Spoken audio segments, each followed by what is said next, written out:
Traxxas.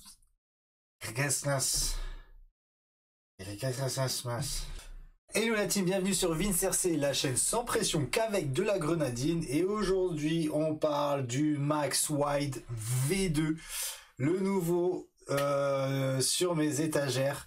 Je ne connais pas du tout cette machine et on va la regarder ensemble. Et oui, la team, cherchait en fait, depuis qu'on a été faire le run skatepark avec le quai et Jules RC Good avec le frangin, je cherchais en fait une machine skatepark parce que j'aime ça, les stunts. J'étais hyper fan de mon Notorious V5 Upgrade EXB, et en fait je recherchais en fait un stunter pour m'éclater en skatepark, mais je voulais pas avoir la contrainte du châssis en alu ou métal, parce que bah forcément plus de déformation et ainsi de suite, et comme le sledge je ne veux pas le rouler en skatepark parce que j'ai pas envie de défoncer mon châssis. Donc du coup je cherchais une voiture qui était capable de faire des flips aisément pour m'éclater en skatepark, mais avec un châssis plastique. Et j'ai cherché et je suis tombé sur ce Max Wide V2 et je suis tombé complètement amoureux. Pour ce Max, déjà d'extérieur, moi j'adore le look. Il est trop badass, le bâtard. Cette carreau grise, rouge, noire et tout, elle est splendide. Je trouve ça incroyable. Là, c'est vraiment beau, le noir est profond, il y a les petits dégradés et tout, franchement elle est incroyable. On a la benne qui est bien balèze avec le renfort. On a le renfort au niveau du toit pour quand on atterrit dessus, donc un petit roof plaquette, rousty flaquette, comme on dit par chez nous. Pour le look, on a l'espèce de petit capot bombé style muscle car, motherfucker. On a le beau pare-choc Max à l'avant, donc à voir en termes d'impact si il va pas venir briser le nez de la carreau, à voir. Et à l'arrière, on a également le pare-choc intégré et la grosse wheelie bar, donc sympatoche de ces sympatoches. Classique de chez Traxxas, on a le système d'ouverture qu'on retrouve sur le X-Max, donc qui a déjà fait ses preuves moult et moult. Je pense que maintenant, de manière générale, ils vont unifier les systèmes de fixation de carrosserie avec le système qu'ils avaient commencé à faire sur le Sledge et maintenant le XRT. Donc c'est-à-dire juste les deux clics sur le côté et bim, ça sort. Je trouve que c'est un super système.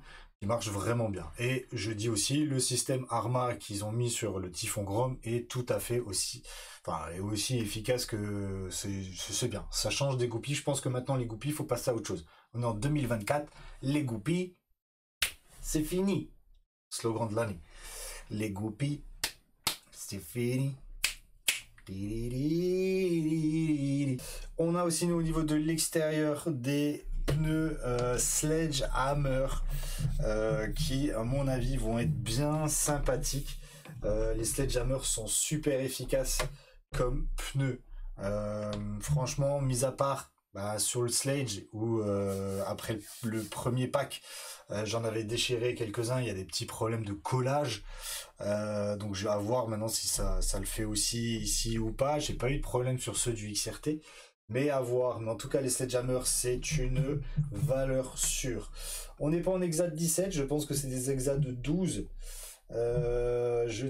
Dites-moi si en commentaire si je dis de la merde, parce que je ne connais absolument pas cette machine. Et donc d'ici, vu que je vois pas que c'est du 17, je pense que c'est du 12. Voilà pour l'extérieur de cette voiture. Au niveau du châssis, on va la remettre de l'autre côté. Au niveau du châssis, on retrouve le châssis type X-Max, c'est-à-dire avec le renfoncement au niveau du centre. C'est un châssis qui est ultra efficace. Je pense que Traxxas, depuis que le X-Max est sorti, il y a pu à prouver son efficacité là-dessus. Les triangles sont vachement évidés. En fait, ils sont très évidés, mais ils sont super balèzes. Je veux dire, à la main, pour flex le bordel, on peut s'accrocher. Donc c'est-à-dire qu'il n'y a pas beaucoup d'épaisseur, enfin il n'y a pas beaucoup de largeur, mais il y a beaucoup d'auteur de plastique, de matière. Énormément d'auteur. Donc du coup, à voir comment que ça va se passer dans l'espace. Mais nom de Dieu qui sont costauds, quoi. Donc voilà. Donc après, au niveau du châssis, rien de bien spécifique, hein. On va regarder ce qui se passe là-dessous. Donc déjà, ce qui est ultra incroyable sur ce Max, c'est la taille du bac à lipo. Il me semble, si je dis pas de bêtises, que c'est le bac à lipo qu'on retrouve sur le X-Max. Donc il est énorme. Je pense que là, vous pouvez vous caler des lipos 20 000 mAh, easy baby, quoi. Le truc, on peut mettre un pavé de végétaline dans le bordel, quoi. Il est énorme. Le cerveau est ultra balèze par rapport à un cerveau classique qu'on retrouve dans une 1/10 ou un petit TT. Je veux dire, même dans le Sledge, je pense pas qu'il soit aussi fat. C'est le 2090, donc le TRX 2090. Je pense que c'est du très très fat par rapport à cette machine. Donc à voir ce que ça donne, comment il va gérer le truc. Mais je sais qu'en tout cas, si l'on souhaite, on peut, je crois, upgrader avec le cerveau du X-Max, le 2085 X. Est-ce que c'est overkill? Peut-être, je ne sais pas. On verra bien comment que ça se passe. On a un renfort plastique donc qui part de l'avant vers l'arrière au niveau du centre, qui vient rigidifier un peu le tout. Donc, vous avez aussi un ESC de malade, le VXL 4S qui est énorme à l'intérieur, énorme. Couplé donc avec le moteur Traxxas 2400 kV.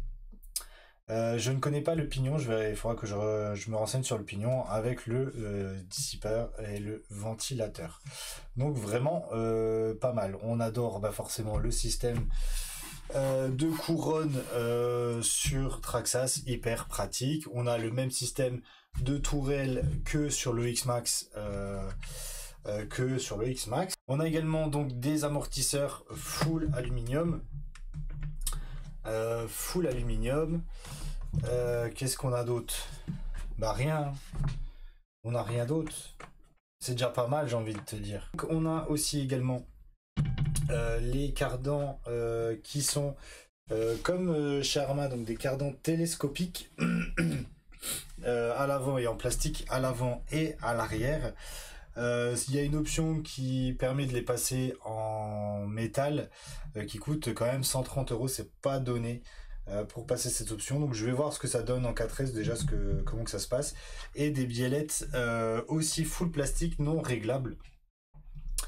Tout le reste est aussi en plastique, hein, que ce soit les fusées, porte-fusées et ainsi de suite, tout est full plastique. Il y a pas mal d'options que l'on peut mettre en termes de fusée, porte-fusée, aluminium et ainsi de suite. Il y a pas mal de kits, mais d'abord je vais déjà le rouler en full stock afin de voir comment il se dépatouille et comment ça se drive et ainsi de suite. Et si jamais il faut upgrader des choses, je le ferai vraiment au fur et à mesure. Donc voilà, c'était la petite présentation de ce Max Wide V2. Donc voilà, donc on va le rouler déjà full stock comme ça. Je peux pas en dire grand chose encore pour le moment parce que voilà, la voiture je l'ai jamais eu en main. J'ai qu'une hâte, c'est de l'essayer et puis de voir ce que ça vaut sur le terrain en skatepark. Vous retrouverez tout ça en vidéo. Tous ceux qui ont des Max Wide V2, n'hésitez pas à mettre en commentaire s'il y a des choses à faire attention, s'il y a des choses qui cassent, s'il y a des petites upgrades qu'il faut quand même penser et garder de côté, ou des upgrades qui sont vraiment nécessaires parce qu'on peut pas passer outre ça. Donc n'hésitez pas à mettre ça en commentaire. Si c'est autre chose, mettez-le aussi en commentaire, ça fait toujours plaisir. Comme d'habitude, n'oubliez pas de mettre un petit pouce, de vous abonner. Et je vous dis du coup à très bientôt pour retrouver les essais de ce Max Wide V2 sur la chaîne Vincerc. Toujours sans pression, mais toujours avec de la grenadine. Sur ce les gars, à plus. Ciao.